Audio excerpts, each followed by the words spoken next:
Meus caros irmãos e amigos, segunda parte do documentário Parque do Diabo. Estamos levando vocês na direção da Sibéria,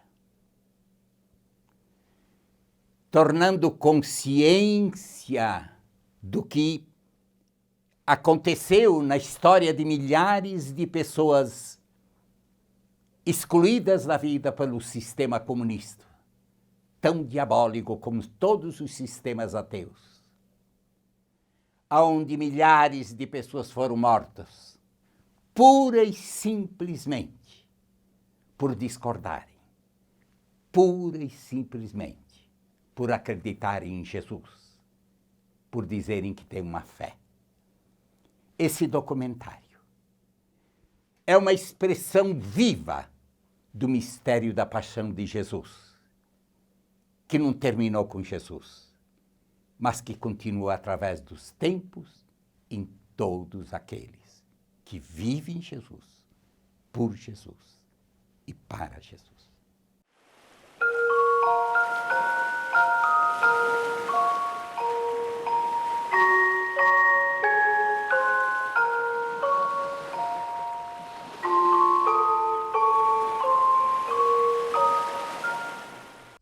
Meu querido povo, sempre que ouvimos estas palavras, regressam dolorosas memórias, muitas vezes. Mas temos de nos lembrar pelos outros, pelo futuro. É por isso que nos curvamos humildemente perante estes homens e mulheres que prestam testemunho. Muito obrigado. Não é uma ação política, é do coração de uma vida humana. От сердца человека, от жизни человека.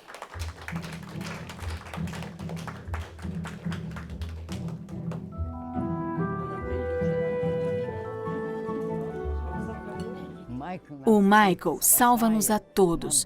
Ele nos dá alegria. O fato de estarmos juntos, um com os outros, é realmente muito bom. Ele é muito bom, o Michael.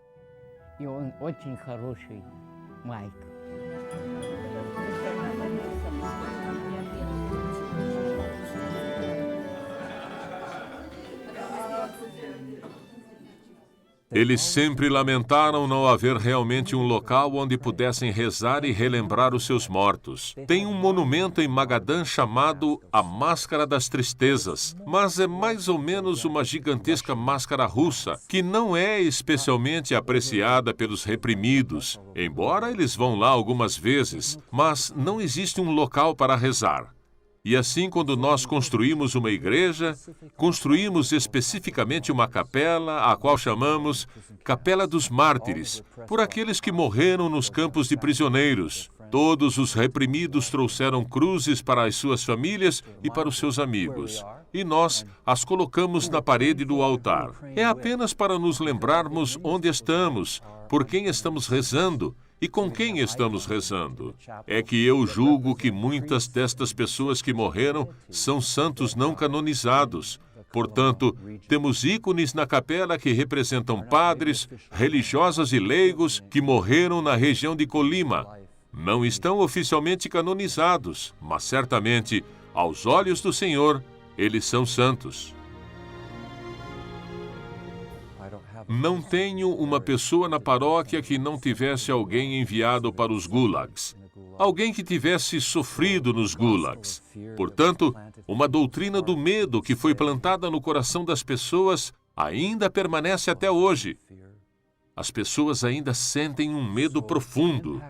Portanto, o impacto é enorme, bem como a destruição das vidas e das famílias. E com isso, a depressão, o alcoolismo, famílias separadas, taxas de divórcio. Os divórcios chegam a 80% na Rússia. As pessoas perdem a sua alma.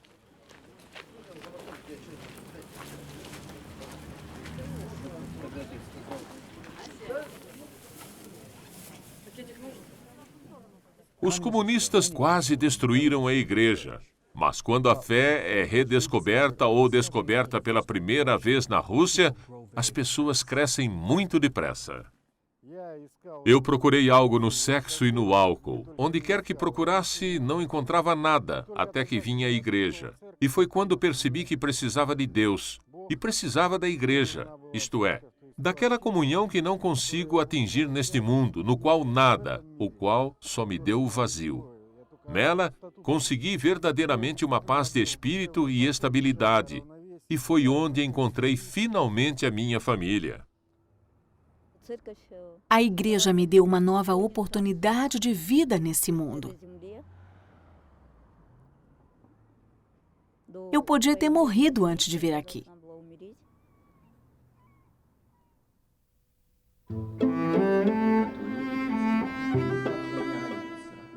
Eu acredito numa verdade, viver em Deus, que me ajuda todos os dias e a quem vejo no mundo real em respostas às minhas orações. É quem me guia em vários momentos de desafios, e estou certo que é quem me guia nesses desafios para que eu possa estar cada vez mais perto dele. Ele regozija-se por eu proteger a sua criação. Ele regozija-se por nós o adorarmos.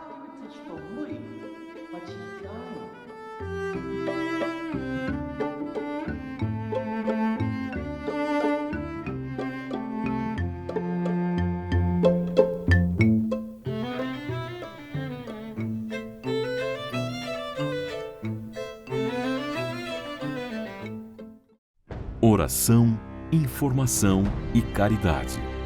Este é o tripé em que ajuda a Igreja que Sofre atua há mais de 60 anos.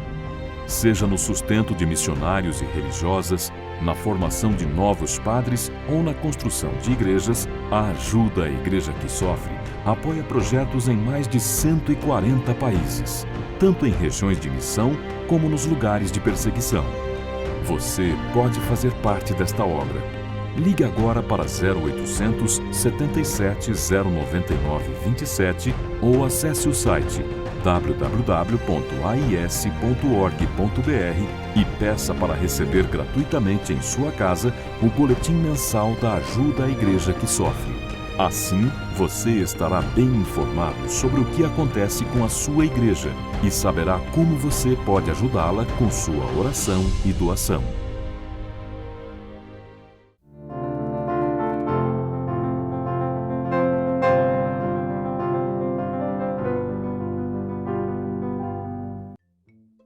Nós tínhamos feito um retiro, e no retiro há um momento em que se mencionam crianças e se acendem velas, sendo estas velas acesas por cada criança abortada. Estavam lá 5 mulheres, e no final da cerimônia eu contei 47 velas destas 5 mulheres. E não é de todo incomum ter feito 10 ou mais abortos.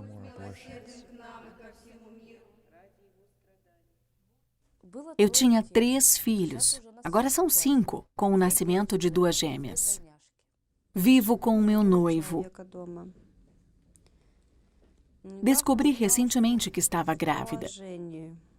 Quando descobri que estava esperando gêmeas, a minha sogra não queria que as desse à luz, por razões financeiras. É claro que era tudo por causa do dinheiro. Eu estava feliz, apesar do meu pensamento seguinte ter sido que quando o meu noivo soubesse, ele iria me mandar para um único local, para interromper a gravidez. Como já tínhamos 3 crianças, como poderíamos ter mais? Sendo que ainda não éramos autossuficientes. Era isso. E assim, é como ele vai estar na 11ª semana, imagine. Ele já terá a cabeça, as mãos, pernas e até o estômago será visível. Uma criança real que uma pessoa pode segurar nas mãos. Experimente, não tenha medo. Imagine como se parecerá. E agora segure-o, como uma mãe segura um filho. Segure-o. Sim, assim mesmo. Muito em breve, em cerca de 20 semanas, já poderá segurar o seu próprio filho. Eu fui para o hospital e vi logo na porta que este era o local onde podiam vir mães com necessidade de ajuda. Uma espécie de local de apoio. Eu não me lembro exatamente do que estava escrito lá. Entrei e eles me explicaram como poderiam me dar alguma ajuda.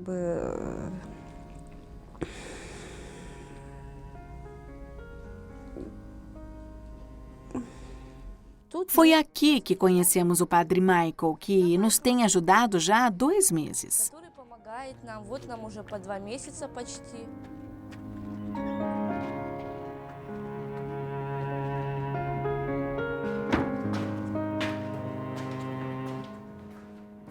A Rússia tem problemas econômicos, podendo ser esse um dos principais problemas que leva as jovens mulheres a abortar.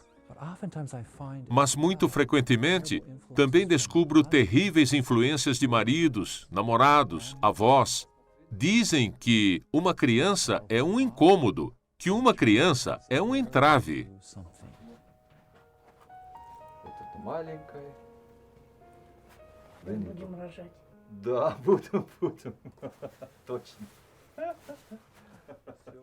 De forma moderada, se diz que, para cada 10 nascimentos, ocorrem 13 abortos. Seja onde for, 70 a 75% das gravidezes terminam em aborto. Sei que isso é um fato, não apenas em termos de um aborto, mas de abortos repetitivos. Юля, смотри. O que eu gosto é... Vou até ao local a que chamamos maternidade e passeio com estas jovens mulheres. E quem se encontra agora à minha volta? A avó que pretendia um aborto, o namorado que pretendia um aborto, o marido que pretendia um aborto. E todos estão encantados com este novo nascimento. E eu penso, que tragédia se ela tivesse abortado, visto que agora tem este tesouro. E isto acontece todas as vezes.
Uma das grandes dádivas na Sibéria, na Rússia, é a vida monástica. Os russos compreendem os monges. Portanto, a espiritualidade que eu gosto de viver é a de um monge numa paróquia, para mostrar às pessoas o que significa rezar rezando. Uma pustínia é uma palavra russa que significa deserto, e é um local onde a pessoa vai rezar. Normalmente vou para uma pustínia uma vez por semana, cerca de 24 horas, e é um local para encontrar Deus. A parte mais difícil da pustínia é que vamos lá para não fazermos nada.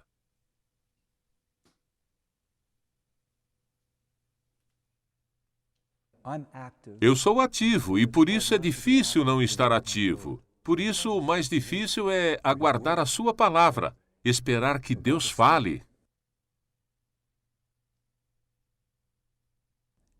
E é o suficiente para viver muitos e muitos meses com base naquele momento em que Cristo se revela a si próprio. É uma verdadeira janela para o divino.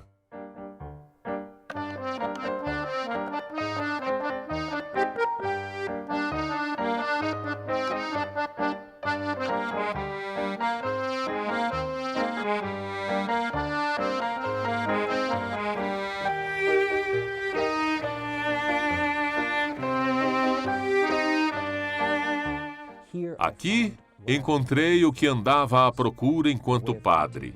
uma forma de me esvaziar e ser preenchido por Cristo de um modo incrível, através do sofrimento destas pessoas, através do sofrimento deste país, através da dor deste país, através das incríveis alegrias deste país.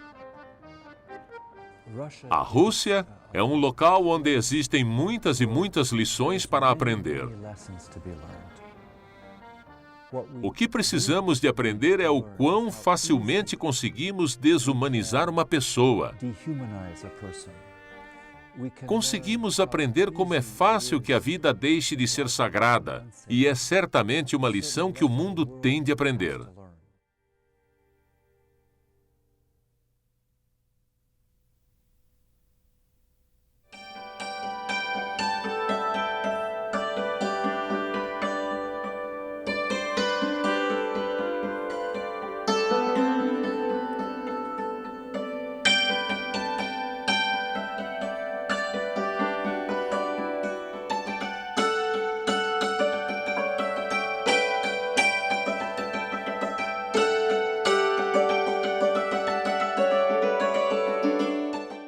A fost locul sfințirii mele, căci și diavolul face lucrări alături de mine.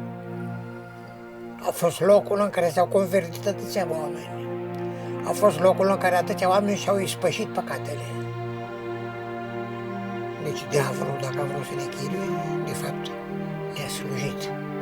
A slujit planul de sfințire al lui Dumnezeu. A fost Satana acolo, dar stătea la margine, mușcându-și unghiile, văzând că nu produce decât dragoste de iubit de Iisus.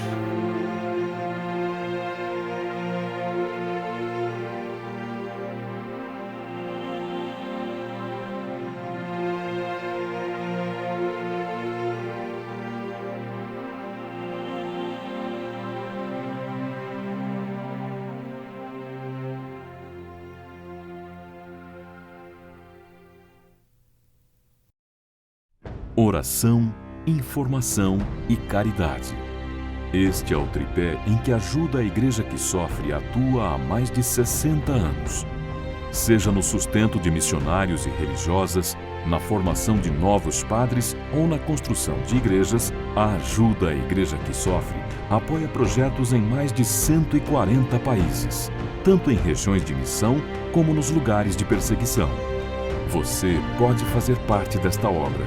Ligue agora para 0800 77 099 27 ou acesse o site www.ais.org.br e peça para receber gratuitamente em sua casa o boletim mensal da Ajuda à Igreja que Sofre. Assim, você estará bem informado sobre o que acontece com a sua igreja e saberá como você pode ajudá-la com sua oração e doação.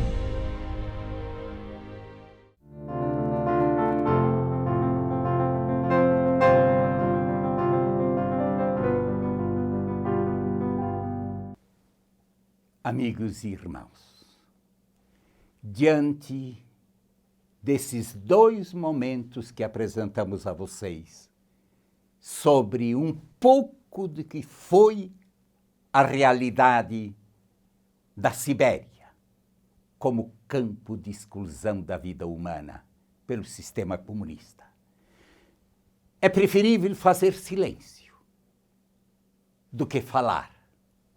As imagens, os testemunhos pessoais desses que ainda estão vivos, numa tragédia ainda recente que sobreviveram às torturas atrozes dos campos de concentração e de extermínio em trabalhos forçados, nos falam de Deus e são unânimes em nos dizer o que nos manteve vivos, o que nos fez sobreviver, foi mesmo no silêncio das expressões externas a nossa fé em Jesus Cristo.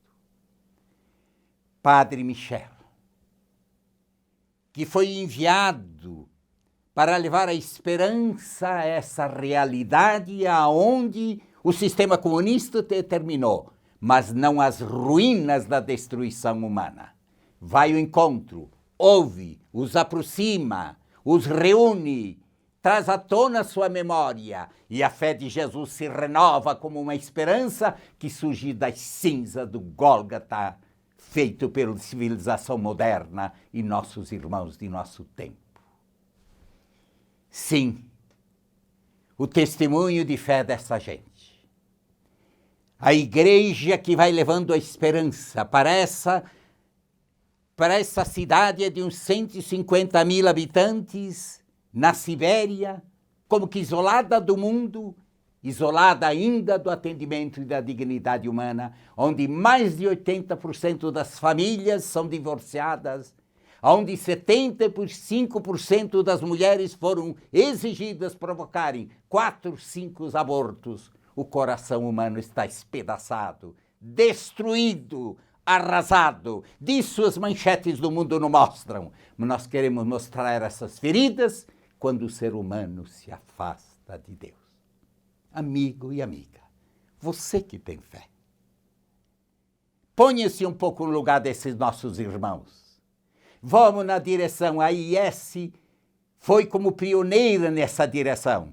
Construiu uma igreja onde esta gente, ainda os feridos, encontram espaço para receberem a esperança de Jesus e encontram em Jesus a capacidade de perdoar, de saírem da dor de suas feridas. A minha ajuda, a sua ajuda, é indispensável para enxugarmos a lágrima do Cristo que ontem, hoje e sempre vive o Calvário na existência de milhões de pessoas. Ligue-nos nesse momento para 0877 099 27, que o seu coração se comova num tempo em que a igreja celebra novamente a paixão de Jesus, não do ontem, mas do hoje de milhões de cristãos pelo mundo, para que a gente consiga enxugar as lágrimas do Cristo que chora nos mais feridos da terra. Sermos cristãos não é puramente tomarmos consciência da tragédia que atinge milhões de irmãos, é restituirmos a esperança, é levarmos o amor, é promovermos esses nossos irmãos mártires ainda vivos e mártires aos milhares sob o tormento do comunismo. E que Deus nos ajude a não termos jamais a tentação de nos esquecermos da tragédia do nazismo, da tragédia do comunismo e de todos os sistemas ateus. Cristo é a resposta para o mundo. Cristo é a esperança para os povos. Cristo leva a dignidade humana. Não há outro caminho. Que o Pai Eterno, através de Jesus, pela ação do seu Espírito Santo, nos torne solidários com aqueles que levam a paixão do sofrimento do mundo e aumente a nossa fé para cicatrizar as feridas do Cristo que espera por nós, nos irmãos mais esquecidos da terra. Que nos abençoe em nome do Pai, do Filho e do Espírito Santo. Amém. Amigo e amiga, sem Deus, a vida humana se torna uma tragédia. Tudo é possível. O ser humano é eliminado. Com Cristo, seja qual for o rosto da terra, somos irmãos e irmãs, filhos do mesmo Pai eterno.